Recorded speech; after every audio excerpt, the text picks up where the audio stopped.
মুন্না। দর্শক, উপজেলা নির্বাচনের প্রচারণার খবর জানতে এবার চলে যাচ্ছি বরিশালে। সেখান থেকে সরাসরি যুক্ত হচ্ছেন সহকর্মী নিকুঞ্জবালা পলাশ। পলাশ, আপনি কোন উপজেলায় আছেন? সেখানকার প্রচারণার সার্বিক পরিস্থিতি জানাবেন আমাদের।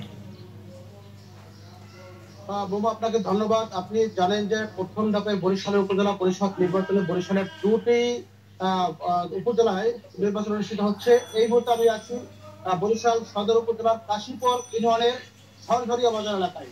আপনারা জানেন যে আগামী 8 মে যে নির্বাচন অনুষ্ঠিত হচ্ছে, সেই প্রথম ধাপে নির্বাচনে ইতিমধ্যেই কিন্তু বরিশালের প্রার্থীরা তীব্র গরম উপেক্ষা করে তারা কিন্তু সকাল থেকে সন্ধ্যা এবং গভীর রাত পর্যন্ত তারা প্রচার প্রচারণায় ব্যস্ত সময় পার করছেন। আমি আছি এই মুহূর্তে ঝরঝরিয়া বাজার এলাকা। আপনারা দেখতে পাচ্ছেন এখানে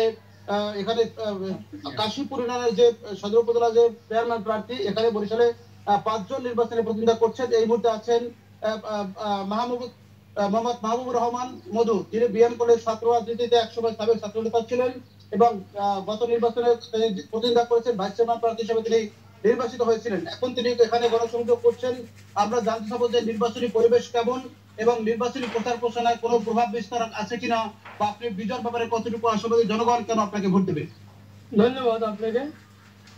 বরিশালের সদর উপজেলার সর্বস্তরের জনগণ 8ই মে ঘোড়া মার্কায় ভোট দেওয়ার জন্য অধীর আগ্রহ সহকারে অপেক্ষা করছে। এর মূল কারণ হচ্ছে বরিশাল সদর উপজেলার সকল জনগণের সাথে আমার সম্পর্ক রয়েছে। আপনারা জানেন, এই একটানা 5 বছর গড়ে 24 ঘন্টার 18 থেকে 20 ঘন্টায় আমি এই মানুষদেরকে সেবা সময় দিয়েছি। ঝড়, তুফান, বুলবুল, আমফান, ইয়েস, যে কোনো মৃত্যুর খবর, যে কোনো দুর্ঘটনা, যে কোনো সুসংবাদ, প্রত্যেকটি মুহূর্তে আমি ছিলাম।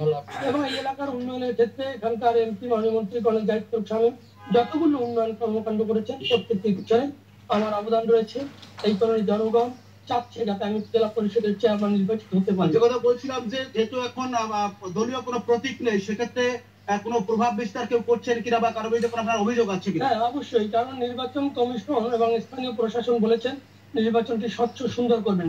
আপনারা জানেন, ইতিমধ্যেই কালো টাকা নিয়ে কিছু মাফিয়া দলেরা এই নির্বাচনের পরিবেশ নষ্ট করছে।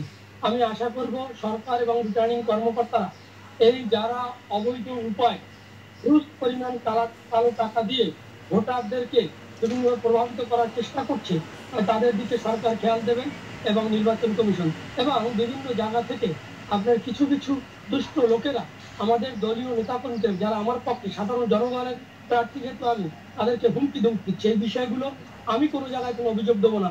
এই গোয়েন্দা সংস্থা রয়েছে, রিটার্নিং কর্মকর্তা রয়েছে এবং অফিসাররা রয়েছেন, তারা আমার থেকে ভালো জানেন।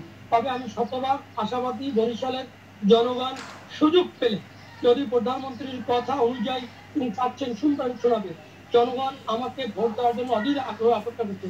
মাননীয় প্রধানমন্ত্রী এবং মাননীয় মন্ত্রী কলেজ দায়িত্ব সভাপতি এলাকার উন্নয়নের জন্য যে কাজ করছে, আমি তাদের হাতকে শক্তিশালী করতে চাই। এবং যেমনটা বলছিলেন যে এখানে তিনি প্রধানমন্ত্রীর হাতকে শক্তিশালী করতে চান, শুধু মাহবুবুর রহমান মধুই নন, বরিশাল সদর আসনে যে অন্যান্য প্রার্থীরা রয়েছেন তারাও কিন্তু সকাল থেকে গভীর রাত পর্যন্ত তারা প্রচার প্রচারণা চালিয়ে যাচ্ছেন। এখানে অনেক প্রার্থী অভিযোগ করছেন যেখানে কালো টাকা সরাসরি হচ্ছে। পলাশ, আপনাকে ধন্যবাদ।